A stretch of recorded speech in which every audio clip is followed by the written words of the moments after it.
So if you thought the conversation ended with why Asian beauty supply stores dominate the black neighborhoods, think again. African American women spend billions every year on black hair products. Even though they only make up 10% of the American population, they buy 70% of all wigs and extensions purchased here in the United States. It's very important. They take their last dime to get their hair done. They go hungry before they let their hair go to look bad.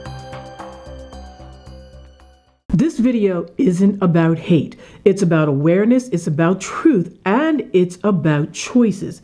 The very products that celebrate, enhance, and style black beauty like afros and twists, edges, curls, are often sold by people who don't even wear them, don't understand them, and don't engage with the culture beyond the profit margins.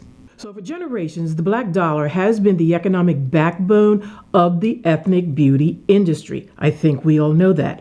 We spend billions of dollars annually on weaves, wigs, extensions, and essential hair care products to look and feel our best. We are the consumers, the innovators of style, and the heart of the culture.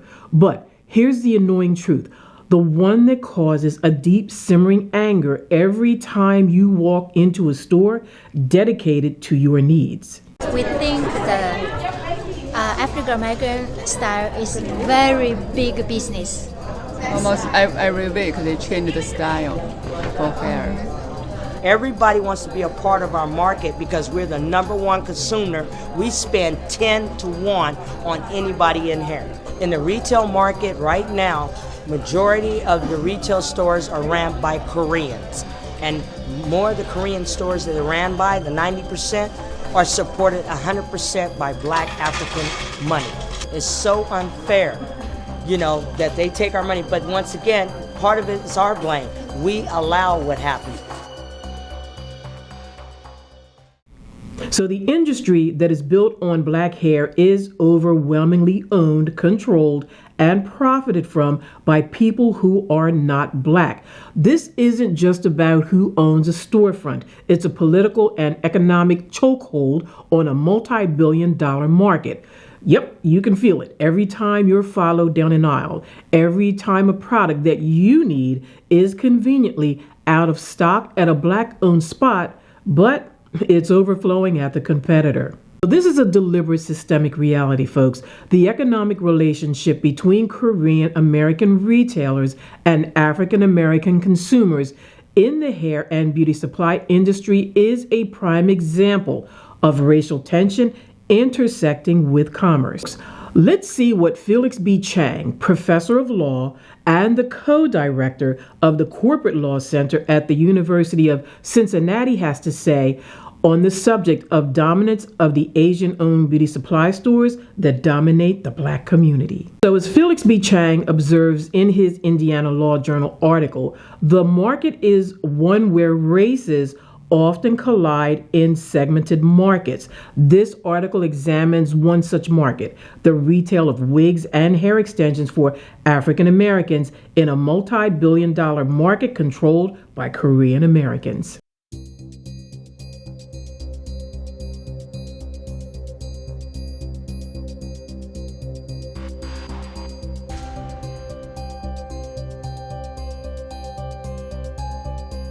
This is where the buyers belong to one ethnic group while sellers belong to another. And again, this article refers to the structural power dynamics behind this multi-billion-dollar industry. Chang also argues that its stability rests on collusion and exclusion, not just entrepreneurial success. Right here on the corner of 54th and Crenshaw, South Central Los Angeles. This is beautiful wigs. This is the Korean-owned hair store. They sell hair of all kinds. In your store here, what percentage of your business is Afro-American? about 100%. 99.9. In other words, 99.9%. 99.9. Okay. Today, yet again, we are still pulling back that curtain on the opaque, frustrating politics behind the Korean dominance of the black beauty supply chain. So, get ready, because what you're about to learn will make you demand to know what we can do to change this immediately. The sheer scale of this economic disconnect, it is staggering.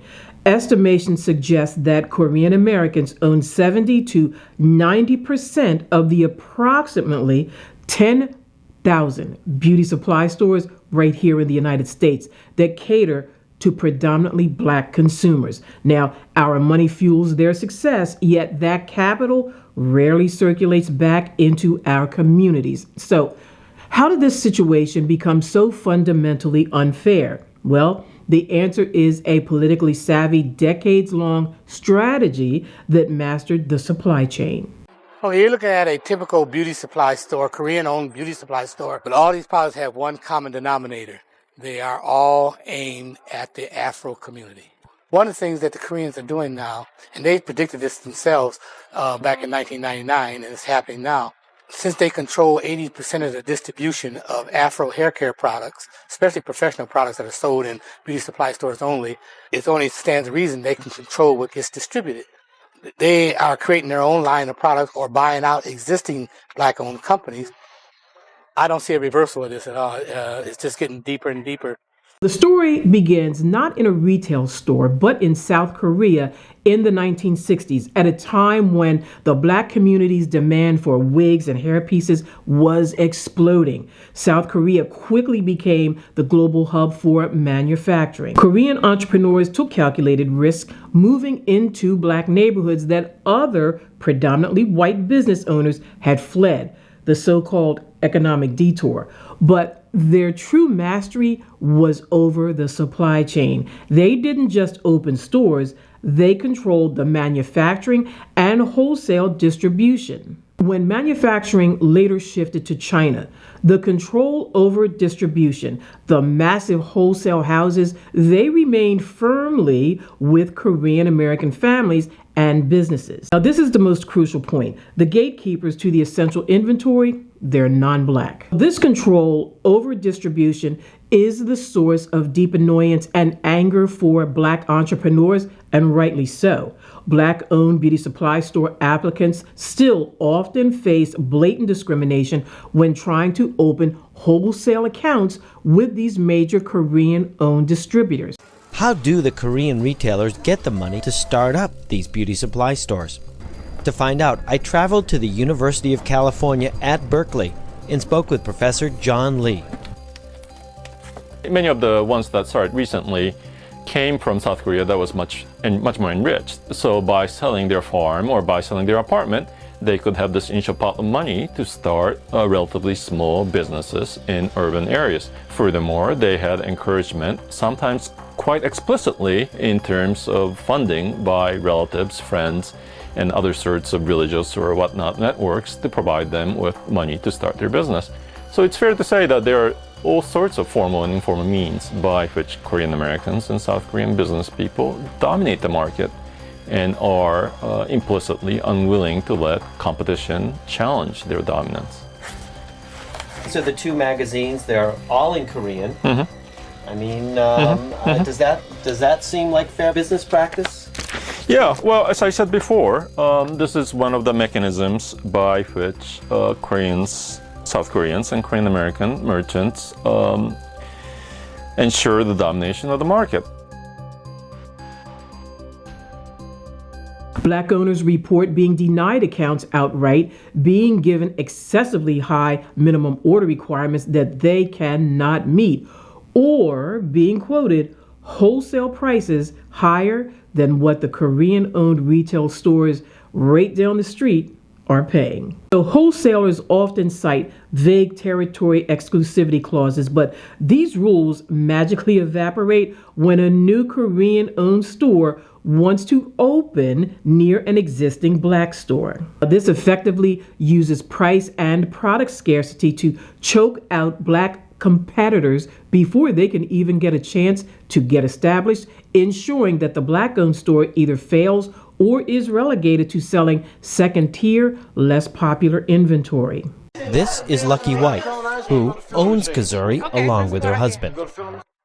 We have been in business for over 30 years, and we are a Black company selling to Black beauty supplies and also to Black hairstylists, and we make a quality product.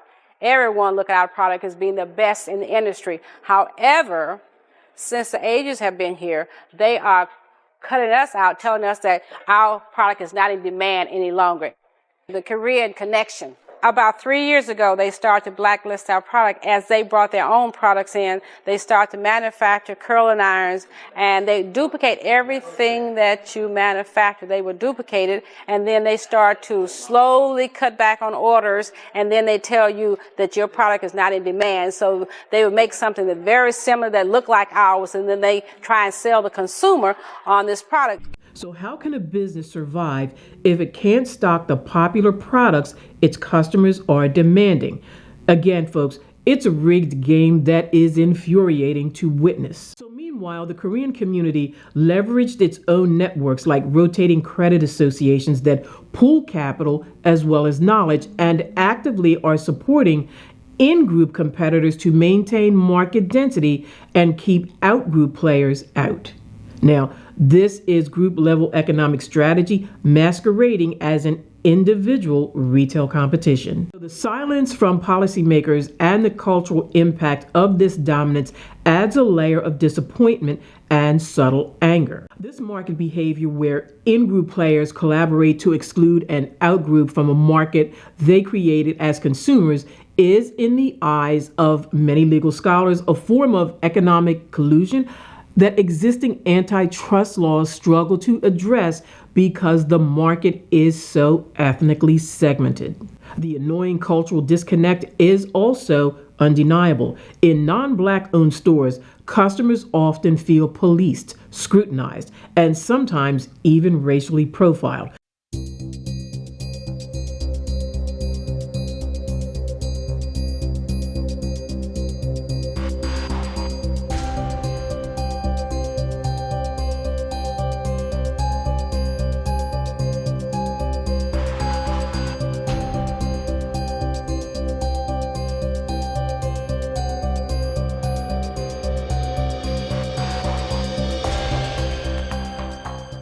They are spending their money in an environment that often lacks cultural competency, respect, and a genuine understanding of their needs, yet they have few other choices. This entire system ensures that the wealth from generated Black aesthetics and Black dollars is systemically extracted from the Black community, creating a frustrating and unsustainable cycle of consumerism without ownership. So this leaves us with one powerful question. The reality laid out here today is designed to frustrate, to make you angry, and to make you ask, what is the solution? What can fundamentally change this entrenched billion-dollar political reality? The good news is that Black entrepreneurs refusing to accept this disempowering status quo, they're fighting back. What we need is a multi-pronged approach that moves beyond boycotts and focuses on structural change. We must invest in and support new Black-owned manufacturing and wholesale distribution networks. This is going to mean sourcing hair and products directly from Asia, Africa, or even domestically, entirely bypassing the Korean-controlled gatekeepers. So it seems that what we're seeing today, the Korean domination of the Black hair industry, had its start with the help of both the Korean and the United States government almost 40 years ago. If there were two products and one product was $2 cheaper at the Korean store than a Black-owned store, where would you shop? I don't know. I don't know. I'll be honest with you. Where would you shop? $2 cheaper, I'll probably shop at the Korean store. Now, as consumers, our money is our power. We need to actively and consistently redirect our spending to Black-owned beauty supply stores and online platforms. This is about more than just buying a product. It's about capital injection and community wealth building. We need to amplify the legal arguments calling for a closer look at the exclusionary practices that define this ethnically segmented market. This is a political fight, guys, for economic self-determination. The need to know what we can do to change must become an action plan. We've seen the problem. Now it's time to dedicate our energy and our dollars to building the solution. The fact that you have decided that it's time now to forget the mistakes we've made, especially with the Koreans, who were smart enough to know that they couldn't make it with the white companies.